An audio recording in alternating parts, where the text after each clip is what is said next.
Herra, já, við ætlum að halda áfram hérna með verkefni 3 og útfæra þetta post á móti þessum mock-gögnum sem við erum með.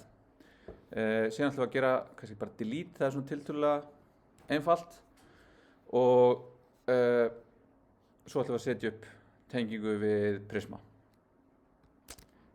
Ok, en það sem við þurfum núna er í raun þetta post býr til nýjan flokk. Þá er þetta hvað er nýr flokkur. Þá þurfum við að fá einhver gögn frá þeim sem er að kalla í okkur og við þurfum að geta gefið til kynna hérna, heyrðu, þetta er rétt eða ekki rétt gögn til þess að búa til nýjan flokk. Þannig að þarna flækjast hlutinni svolítið. Og þetta kemur þá aftur inn í þetta sem við vorum að eiga við í verkefni 1. Þar voru að taka ykkur statísk gögn úr ykkur JSON-i sem voru ekki rétt formuð. Og verkefni 2 voru að taka við ykkur eitthvað form þar sem fólk gat slegið eitthvað inn og við þurfum að passa upp á að þau litu rétt út gögnin. Og svo núna erum við í raun sem vefþjónusta að taka við ykkur. Þannig að þetta er ótrúlega almennt verkefni. Við tökum við einhverju gögnum, við möppum þau yfir í eitthvað form og við gerum eitthvað við þau. Vistum þau, vinnum með þau eitthvað og skilum svo einhverju tilbaka. Og þarna kemur aftur inn eins og við fórum yfir í hérna með öryggið. Leiðu við erum að taka við einhverju gögnum frá notenda, hvort sem það er í gegnum vefþjónustu hérna sem sluggið eða hérna sem einhver gögn fyrir innan flokk, þá erum við að opna inn að við erum að taka við gögnum frá einhverjum. Þannig að við þurfum að passa upp á að þau séu í lagi. Þau séu í lagi með tilliti til, þú veist, ég get ekki búið til einhverja cross-site scripting villu hugsanlega, ég get ekki injecta einhverju gagnagrunninn, ég get ekki búið til einhver óeðlilega mikið af gögnum með því að senda inn bara óendanlega langan streng sem að gerir eitthvað, krassar einhverju, gerir eitthvað. Þannig að við þurfum að hugsa við þurfum að validata þessi gögn áður en við vistum þau. Og það er í raun sama, þú veist, hérna, þú veist, hvað gerist ef einhver sendir hérna einhverja fyrirspurn sem að væri bara ógeðslega langur strengur. Þú veist, hvað brotnar ef eitthvað. Þú veist, það er einhver teóríst er þetta óendanlega langt sem þetta getur farið inn, en í praxís er alltaf eitthvað hámark. En hvað gerist þegar við náum þessu hámarki? Hvað brotnar? Þannig að við gætum sagt hérna líka eitthvað validate á hámarks lengd á slug. Og líka bara validation á það, þú veist, hvað gerist ef einhver setur inn punkt eða punktur. Þú veist, punktur er að traversa directory tilbaka, þú veist, og maður veit ekki, maður er að hugsa þetta. En núna þegar maður er svo ákveðin í því að leysa verkefnið, þá er þetta, þú veist, öryggi, performance, þetta. Þú veist, það gleymist ofta þegar við erum svo upptekin að því bara að leysa verkefnið. Við erum bara að taka þetta happy path, geta tjekka við að ég er búið með verkefnið og ég er bara næsta. En það er svo auðvelt að gera einhver svona lítil mistök. Eða bara óljós mistök. Allavega. Hérna þurfum við núna að fá gögnin frá vefþjónustu kallinu. Þannig að þá myndum við gera eitthvað svona add request. Setjum hann hérna. Og ég ætla núna að sjá hérna er fullt af HTTP aðgerðum, þó svo við notum yfirleitt þessar hérna mest. Ég ætla að gera post, og ég ætla að gera HTTP localhost 3000 kategóri, stóðstandi kategóri í verkefnalýsingunni, og ég ætla bara að senda beint hingað. Ég get bara að prófa hérna strax, og það kemur bara 404 not found. Þannig að það er bara sjálfgefið í Hono ef það er ekki svar, þá fáum við bara 404 not found. En síðan ætla ég að senda ykkur gögn. En núna ætla ég að stækka þetta eins og ég get. Ég fara aðeins í svona. Og ég ætla að fara hérna í body. Og ég ætla að senda eitthvað raw. Þetta er það sem við vorum að senda í verkefni 2. Þetta var form URL encoded gögn. Ég get gert það hérna.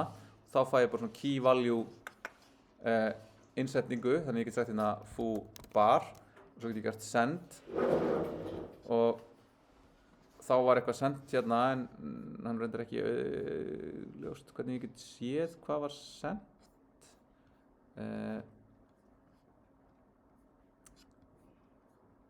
Nú er ég smá lens með það hvar hérna, ég get séð það hérna já, hérna, þetta var sem er send. Svo get ég sagt hérna bas foo bar og þá get ég séð, þú veist, þetta HTTP kallið sem ég verið að gera. Og það er gott, þú veist, af því að þetta tól, þetta bara þetta GUI tól og þá gott að vita, þú veist, ok, en hvað nákvæmlega verið að senda, af því að það verið að gera eitthvað hérna og það sem verið að gera í raun það verið að URL-kóda þetta svona. Ok, nú ætlum við ekki að senda svoleiðis, við ætlum að senda sem JSON, af því við vorum að tala við tökum við JSON-i og við sendum JSON. Þannig að þá förum við hérna í raw og segjum JSON. Þá get ég bara skrifa JSON hérna og þá er bara spurning hvað það sem ég tek við hér. Miðað við það, núna erum við að hugsa representation á resource-unum okkar. Resource-un þessi kategóriu. Við geymum hann með eitthvað ID í gagnagrunnum. En er það eitthvað sem ég sendi inn þegar ég ætla að búa til nýja kategóriu?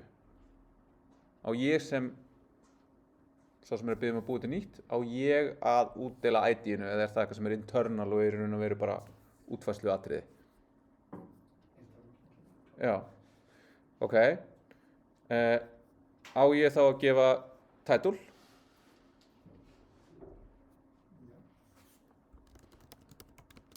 Ég ætla að segja bara aðgengi í vefforritum, ok? Er það sem útfærsluatriði eða eitthvað frá mig sem að biðja að búa til hann kategóriu að skilgreina sluggið? Það kannski aðeins meira gráusvæði. Ég ætla að segja nei. Ég ætla að segja, þú veist, það bara eitthvað, hvernig það gerist, bara eitthvað sem internal hjá mér. Ég útfæri einhverja vörpun úr streng á íslensku yfir í streng sem bara ASCII, lowercase, engin bil, engin sértákn. Þannig að ég myndi senda þetta. Og þá myndi ég gera ráð fyrir því að ég myndi fá tilbaka, hey, cool, þetta var búið til og nú myndi ég sjá þetta þegar ég geri get á alla og ég myndi geta sótt einn stakan. En nú er ég ekki búin að útfæra neitt, þannig að þetta kemur bara svona. En ef ég sé hérna, þá sjáum við myndum senda, þá erum við að gera post á categories, HTTP 1.1. Þetta er hostið, localhost, content type application JSON. Þannig að ég að senda þér server, application JSON. Það mun síðan vera í bodyinu og bodyið kemur hérna eftir að headerarnir eru skilgreindir. Þá kemur ein tóm lína og svo kemur bodyið. Og þá sjáum við að það mun verða svona og þá vill ég síðan taka við þessum gögnum og vinna eitthvað úr þeim. Ég get líka hérna farið og sagt curl og þá fæ ég kóða sem ég get farið og hendin í curl sem er hérna command line tól. Oft á tíðum nota maður þetta. Ef ég væri til dæmis, ég væri að reyna að nota vefþjónustu sem að þú væri búin að smíða og ég myndi segja, herri, ég held ég hefði fundið bug og þú væri bara, nú, skrítið. Þetta var fáránlega vel forritað hjá mér. Hvað gerist? Og ég segi, já, ef ég gerir svona og svona og ég reyna að lýsa því í orðum. Já, ég set hérna við BT.json object og ég set title-in og ég set þetta eitthvað. Bara, ok, herri, ég næði ekki að framkvæmda hjá mér. Þá er betra fyrir mig, herri, hér er curl. Sem er bara þessi skipun með þessum gögnum og jafnvel, og svo bara vantar kannski authentication eða eitthvað. Þannig að þá sendi ég bara nákvæmlega fail caseið. Og þá segir þú, heyrðu, ég fatt ekki að þú varst að setja punkt á eftir þessu. Það má ekki setja punkta í titla en það er hvergi dokumentur. Það er bara einhver staðar í kóða hjá mér og það kallar villu. Þá getur þetta verið góð leið til þess að flýta fyrir samskiptum og segja, hér er það sem að ég kalla í og ég fæ þetta tilbaka. Það er ótrúlegt hvað þetta getur flýtt fyrir í samskiptum.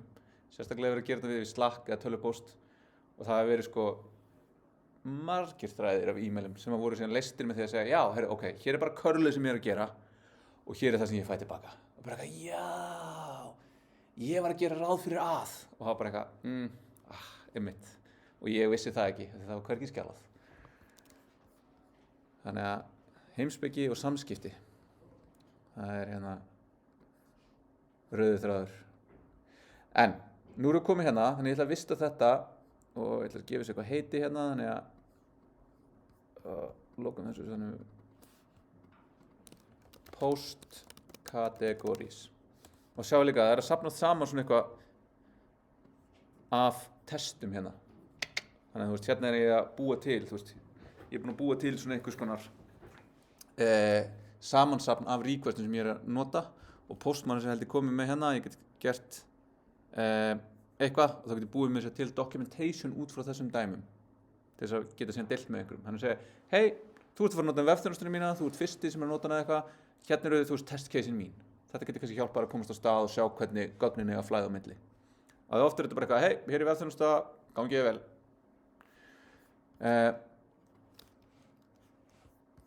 Þannig að við þurfum núna að geta fengið þessi gögn hingað. Þá getum við farið hérna í Hono og við getum sagt body eða post, það er eitthvað Prisma eitthvað, þá er einmitt routing, förum út frá því og sjáum hérna, nei þetta var nú ekki routing, þetta var í hugsanlega context, returns the HTTP response,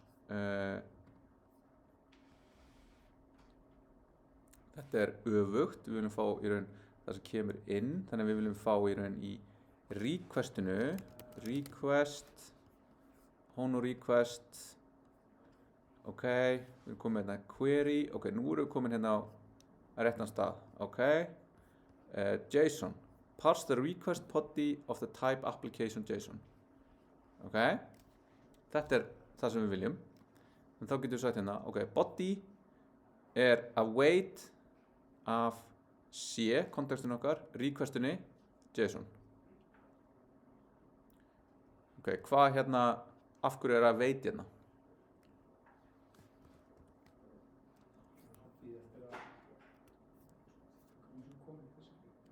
Já. Og þetta er async aðgerð út af því að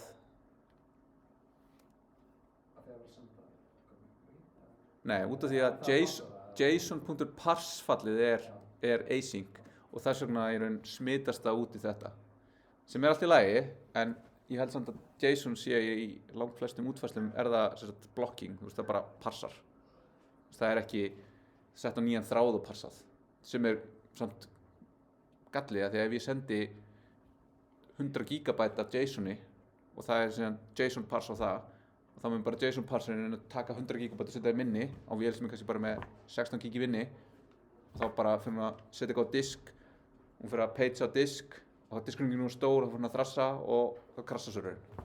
Þannig að þú veist, það er annar svona, en samt mjög góð ákvörðun að segja að JSON parse sé hérna async, af því að það getur vissulega verið það ef við erum að taka við stórum hlutum, allavega. Þannig við ætlum að segja hérna, category to create, það við erum ekki að segja, við ætlum að reyna að muna það, við erum að fara að taka okkur gögnum og við þurfum að validata þau, er c.rec.json og þá getum við bara að setja, ok, hvað fáum við? Loggum það bara út hérna og gerum svo bara return c.json af null, bara tímabundið.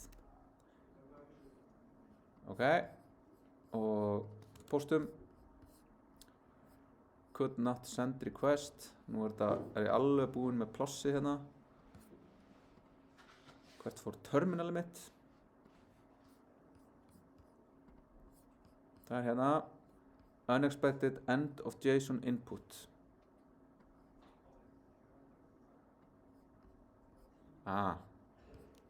Gleymdi að wait. Og þá verðum við að gera hérna.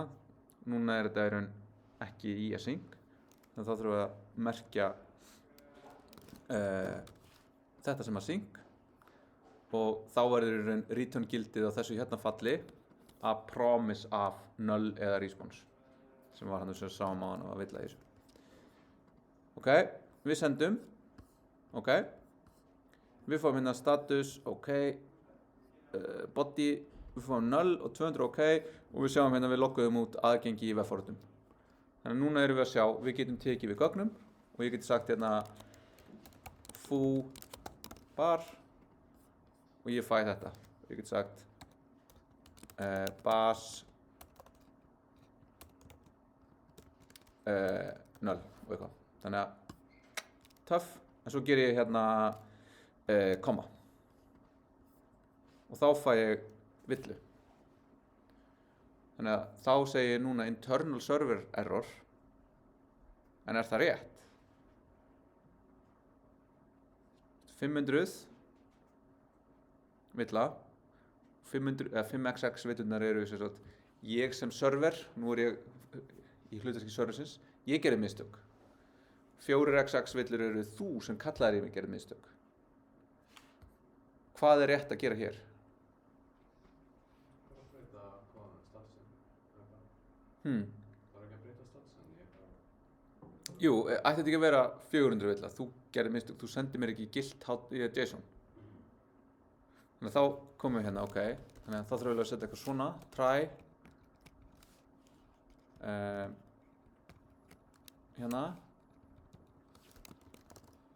cats, eitthvað eitthvað error console error og return þá kemur aftur hérna, ok, hvað er að gera hérna ok, gerum bara svona í bili þannig að við búin að skota þess betur ok, 200 ok og við sjáum hérna syntax error, unexpected token eitthvað is not valid JSON við getum sagt, ok, við erum bara að try-catcha þetta þannig við ætlum bara að segja þetta menn eingöngu klikka ef þú sendir mér ekki rétt JSON þannig þá ætlum við bara að segja hérna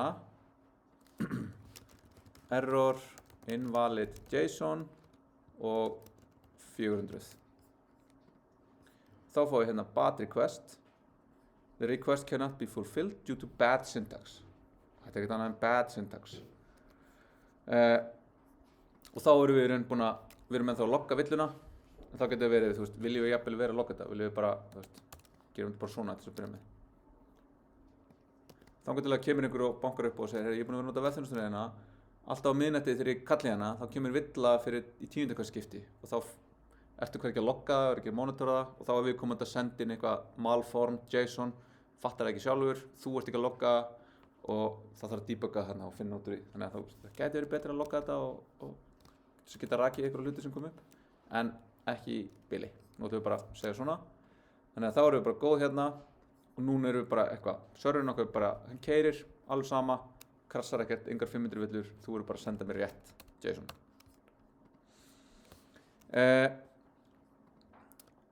þá kemur næsta nú erum við að taka við gögnum frá notanda að við þurfum að gera hvað? Validitaðu og sanntestaðu það sem að við getum notað hérna er library sem heitir SOT og TypeScript First Schema Validation with Static Type Inference það sem þetta library gerir er bara að taka öll þessi validation verkefni sem ég er búin að vera að gera svona hendi ykkur svona smá NASA þefa af og sína ykkur aðeins eitthvað if type of string jafnt of eða þú veist foo jafnt og string þá er það í lagi og eitthvað og þá bara býr til eitt interface fyrir það og leyfir okkur að keyra síðan bara eitthvað svona schema validation þannig ef við skoðum eitthvað basic usage hérna að þá getum við búið til schema og það er þá hérna þetta á að vera strengur og svo reyni ég að parsa eitthvað sem er strengur þá fæ ég hann bara tilbaka strengur, frábært ef ég reyni eitthvað annað þá fæ ég villu svo getum við notað safe parse sem að er í raun skilar mér upplýsingum hvað gerðist ég kannski stekka þetta aðeins meira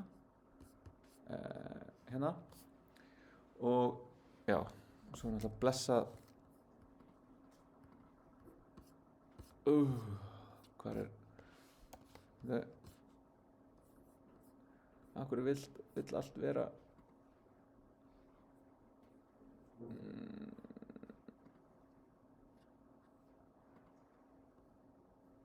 nei, ég vil ekki dark mode akkur er þetta dark mode ég veit ekki dark mode ok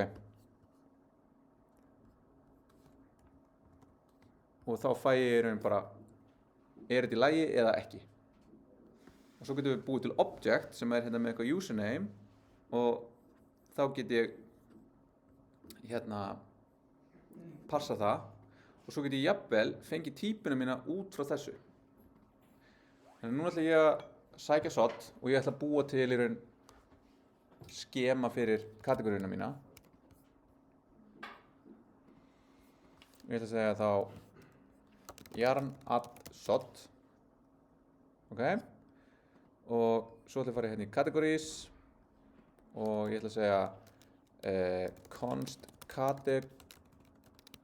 category schema og þá sjáum við hérna að við þurfum að importa seta frá sod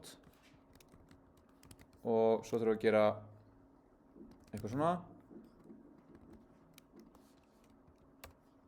og þá erum við komin hérna með eitthvað svona sod object með einhver svona alls konar einhverju típu á þetta hérna. Við ætlum ekki að hafa þetta username, við ætlum að hafa þetta title og við ætlum að hafa id sem er seta.number og við ætlum að vera með slug sem er seta.string.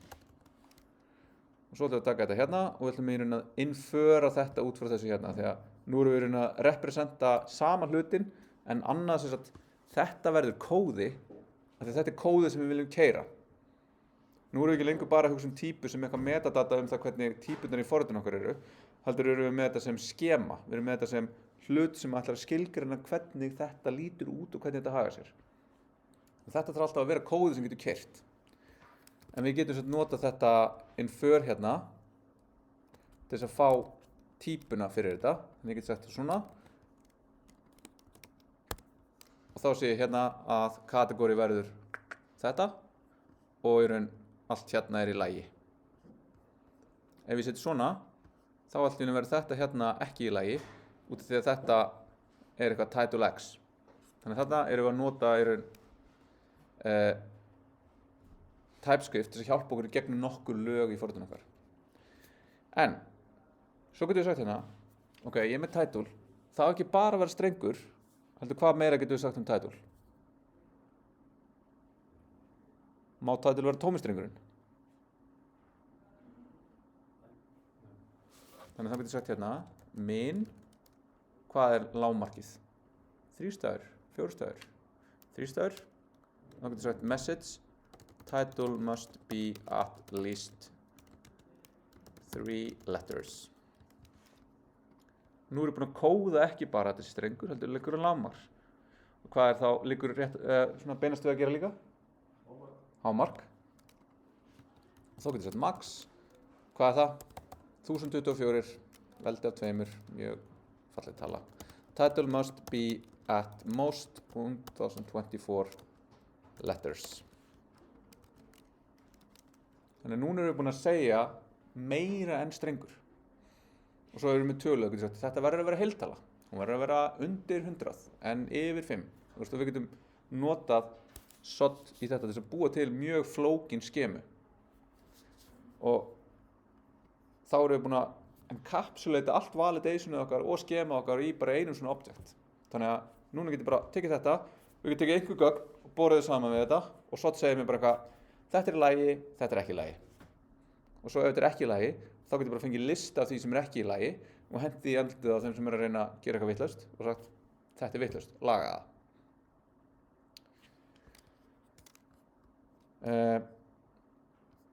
Þannig þá getum við búið til eitthvað hérna sem heitir function validate category. Þá getum við sagt, það getur verið category to validate. Minkum aðeins, svo við fáum eitthvað, sjáum hvað við erum að gera. Og það getur verið unknown, af því við vitum ekki, við ætlum bara að taka á einhverju og við ætlum að bera það saman, er þetta í lagi eða ekki.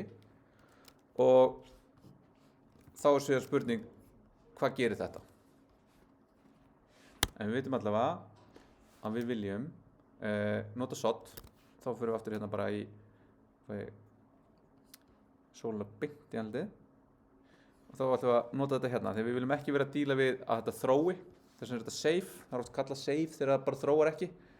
Ég veit að þetta sést ekki neitt, þannig ég ætla að pesta þessu hérna á aðeins sjáanlegri. Þannig að þetta er ekki my schema, heldur category schema, safe parse, og þá sjáum við að safe parse tekur við data sem er unknown. Þannig að þetta er bara gert til þess að taka við einhverju og bera það saman og segja já eða nei.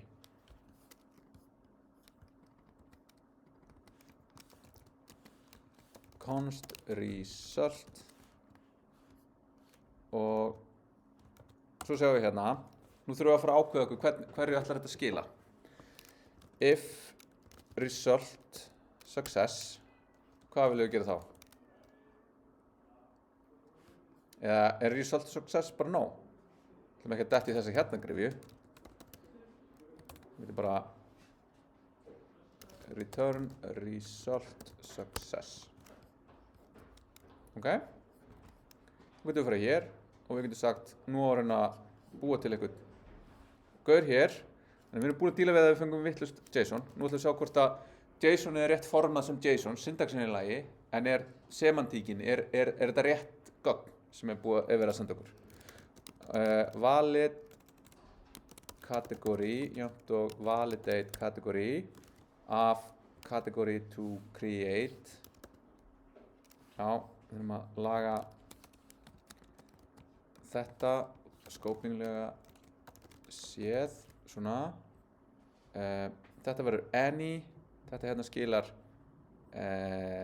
any, við viljum segja að þetta sé unknown. Þannig að núna er þetta unknown, þannig að þetta fer hérna fram. Ok, og hvað, nú er þetta hérna boolean, þannig að hvað viljum við gera hérna?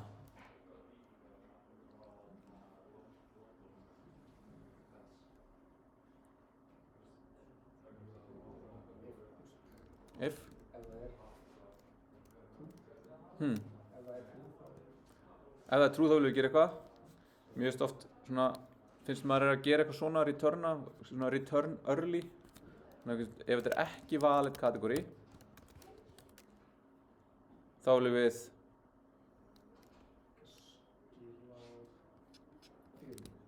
svona. Þá er þetta ekki lengur invalid JSON, þetta er invalid data. Ok, þá get ég farið á prófað og ég get sendt þetta hérna og ég fæ invalid data. En hvað er að þessu? Eins og ef við gerum svona. Tveir hlutir að þessu núna. Hvernig hefur ég vita það? Nú verður til einhver svona giskleikur á milli mín og API-sins. Hvað eru rétt gögn? Hvar er það kóðað hvað eru rétt gögn? Og þá kemur documentation. Það þarf að vera eitthvað documentation sem fylgir þessu af því að við erum búin að taka ákvarðanir hegðun og gögn hér. Með því að segja, þetta verður að vera 3 stafir, þetta verður að vera nákvæmlega ID, title og slug. En ef ég er að búa þetta til, á ég verið að segja ID eða slug, voru ekki með ákvæða að það ætti ekki að vera. Þannig að þá þurfum við að búa til kannski eitthvað annað eða breyta þessu skema. Ég held að það sé bara best að segja category to create skema sem er þá object sem er bara title. Þá erum við reynda að fara að tvítaka okkur hérna en það er alltaf að við getum refactora þess hérna. Þetta er munurinn á því. Þetta er það sem ég mun fá gagnagrunnum og þetta er það sem ég fæ frá fólki þegar það er að búa til nýtt. Og þá myndi ég setja hérna svona og svo sendi ég hérna, ok, ennþá invalid data null.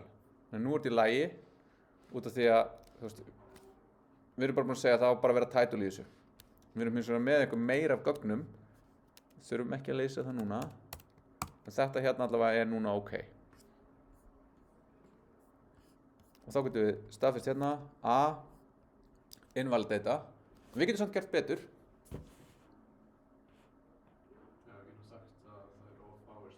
Við getum nákvæmlega sagt það. Og þá þurfum við að segja, ok, sko, þá er ekki nóg að þetta hérna skila okkur boolean. Og þegar boolean, þú veist, það er bara true eða false. Það er ekki listi af villum einhverju. Þá er svona, sem að mér finnst oft gott að gera, er að búa til einhvern object sem við skiljum. Það er miklu auðveldur að bæta við property og object, en það er að breyta úr string yfir í object eða boolean yfir í object. Og þá getum við séð bara hérna líka hvernig resultið er. Það er svona result success, en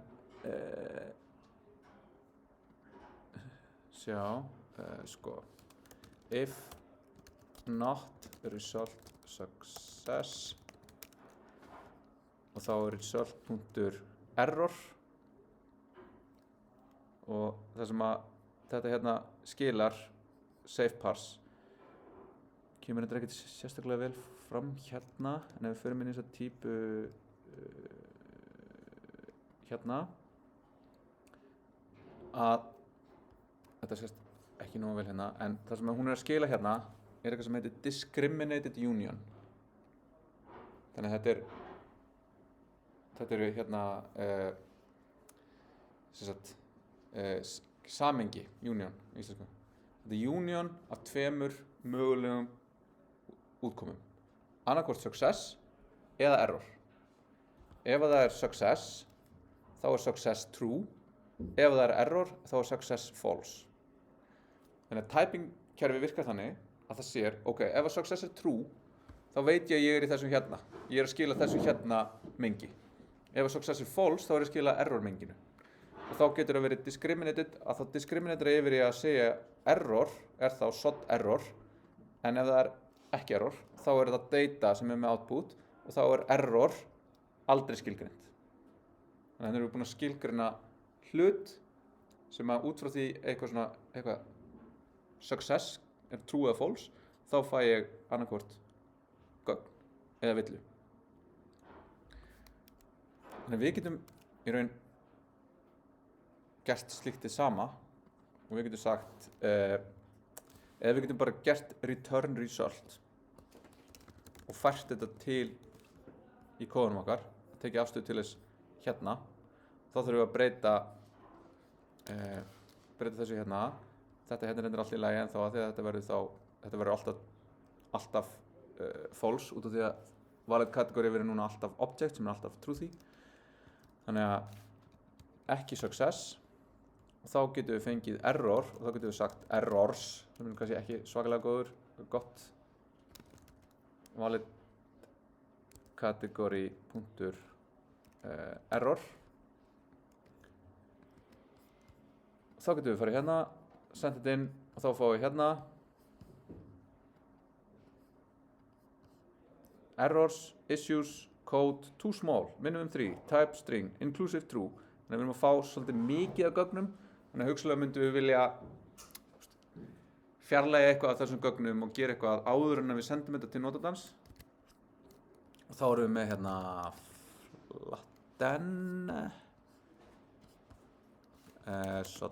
flatten errors, ég man aldrei hvað það er hérna, já það er bara error.flatten. Because format returns a deeply nested object, þannig að þetta ætti að vera lagi, ég held að þetta sé það sem ég er um hérna flatten og þá fáum við field errors title must be at least 3 letters. Þannig að þá getum við uppfyllt það og við fáum í raun rétt, nema nú þurfum við bara að búa þetta til. Vá, hvað tíminn er búin að fljúga. Ok, sko, Prisma. Ég held að hann á að sýna ykkur það líka þess. Þannig að tökum speedrunum Prisma uppsetningu. Nei. Við viljum gera svona. Við ætlum bara from idea to scale, simplified, ship production apps at lightning speed.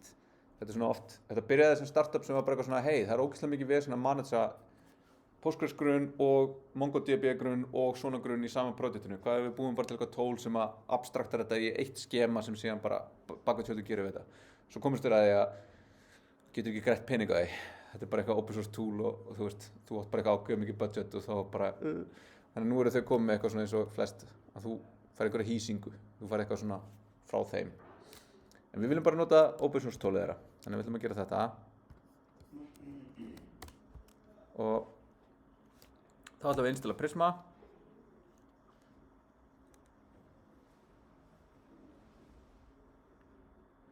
Og við ætlum ekki að authenticata. You need to authenticate to use Prisma Prosk. Er ég að Prisma. Já, ok. Hérna er þetta. Já, ok. Þarna er mitt. Það reyndi að ná mér.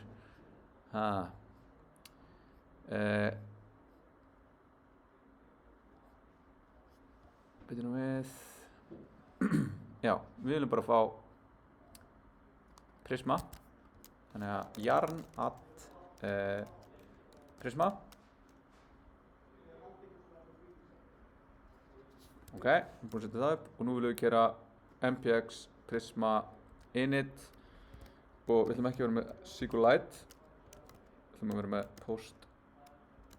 PostgreSQL. Ok. Þá segir hún hérna, your Prisma schema was created at Prisma schema.prisma. You can now open it in your favorite editor.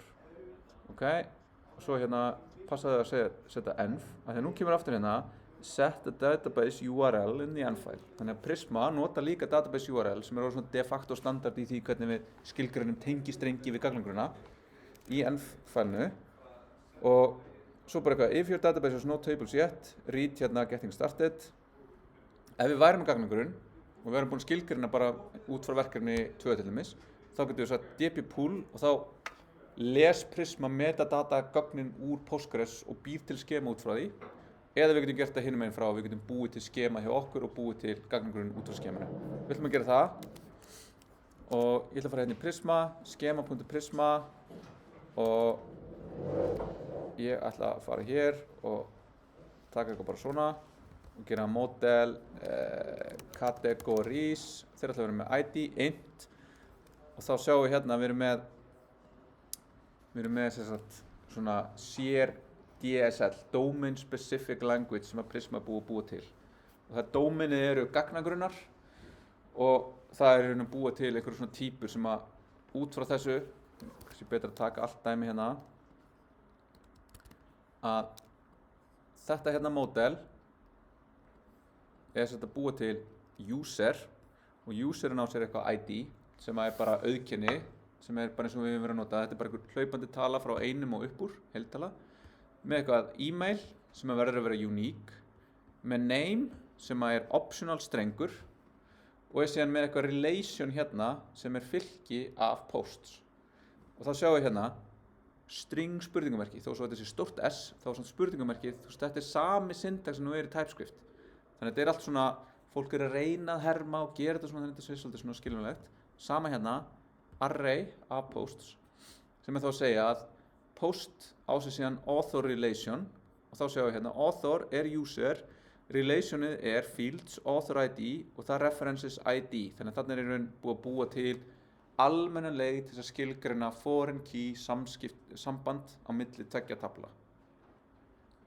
En þetta síðan getum við búið til í SQLite, Postgres, MS SQL, MongoDB og fleiri providerum og Prisma bara sér hérna.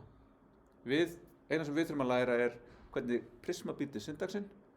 Prisma sér síðan að henda þessu rétt inn í gagnagrunna. En við ætlum ekki að, þetta er verkefni hjá ykkur að prófa ykkur áfram með þetta. En við ætlum að gera hérna categories og við ætlum að hafa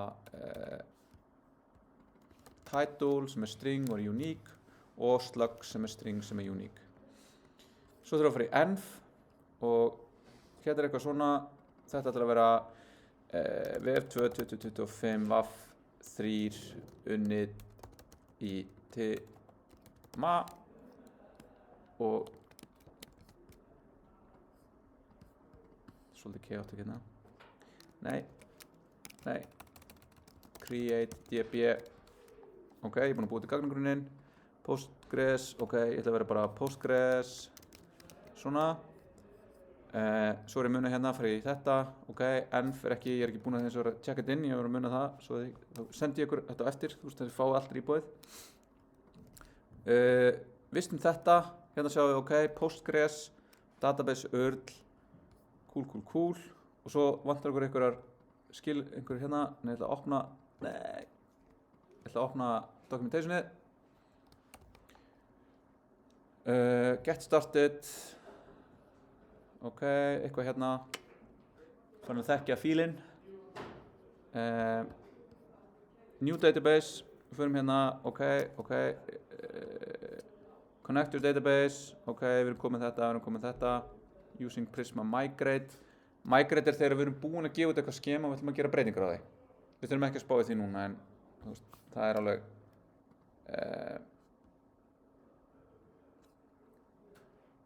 þannig að npx prisma migrate er skipunin npx prisma ég með þetta hérna migrate dev name init. Þannig að þetta býr núna til migration sem fer úr tóma gagnagrunnum yfir í gagnagrunnin með skema á þessum tímapunkti sem ég er með hér. Og þá fæ ég hérna eitthvað migrations og þá fæ ég eitthvað hérna og þá fæ ég bara SQL sem býr þetta til. Ef ég fer núna hérna og ég segi, byrju, ég ætla líka að hafa description sem er string default tómt. Þá segi ég hérna add category desk. Þetta er vitlaust hjá mér. Ég man ekki syntaxin í þetta. Þá fæ ég annað migration sem út frá töflunni sem er bara með categories er ekki með description dálk. Þá ætlar hann að gera sér að allt er á töfluna sem bætir við þessum dálk. Þannig að þetta er skref fyrir skref hvernig við getum versionað, svona, ekki beint versionað, en samt haft einhverja þekkta stöðu á skeman okkar og migrata því. Ok, nú er komið þetta. Svo ætlum við að generata client og hann generatast sjálfkrafa. Þannig að nú get ég farið hérna í categories DB og ég ætla að segja querying the database. Þá fáum við bara Prisma client hérna. Bak við tjöldin er Prisma bara búið til þennan client sem veit að við erum með gagnagrunn og við veit að við erum með categories töflu og veit að hún er með slug, ID og title. Og þá get ég farið hérna og sagt get categories verður ekki return mock categories heldur Prisma client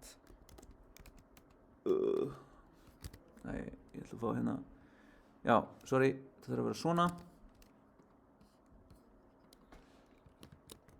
Prisma, new Prisma client Prisma punktur categories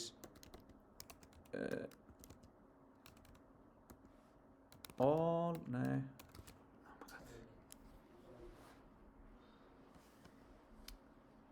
find many const categories jafnt og þetta þá fáum við fáum title, ID, slug og description reyndar hérna en það er bara auka og við hendum þessu þetta reyndar þarf þá að vera async function þannig nú erum við farin að tala við þetta þá verður þetta að verða promise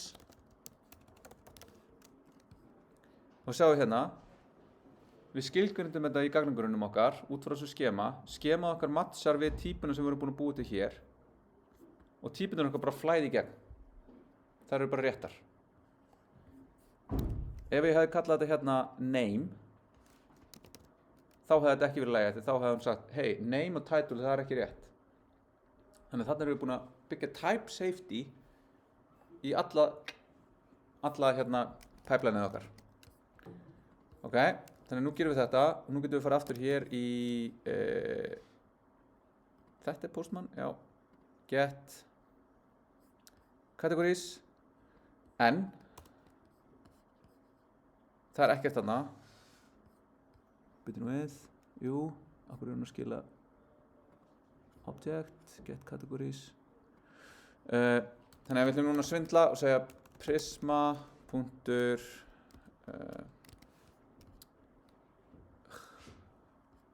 create prisma categories create og við ætlum að segja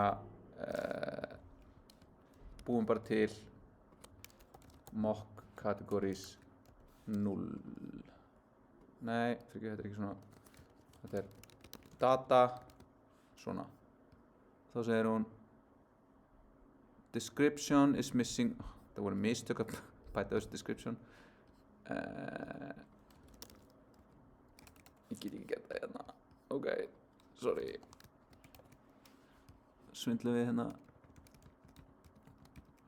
description fú, ok, svona Nú er ég bara að þeir eru speedrun þetta, ég er runnin út af tíma. Svona. 200 ok. Það er eitthvað að hérna.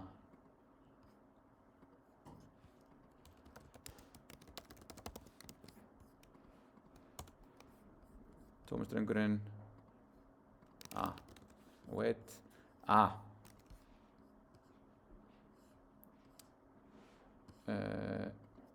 Async. Await. Þess vegna var þetta object hérna. Þetta var strax sus. Akkur var þetta object. Ég glemdi að gera await. Promise sem er að veita er object sem er með status pending. Þannig að það er búið að strípa í burtu út af því að það kemur ekki tilbaka. Þannig að þetta var ástæðan. Núna ættum við að fá eitthvað.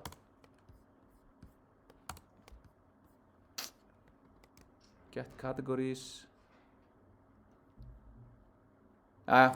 Ég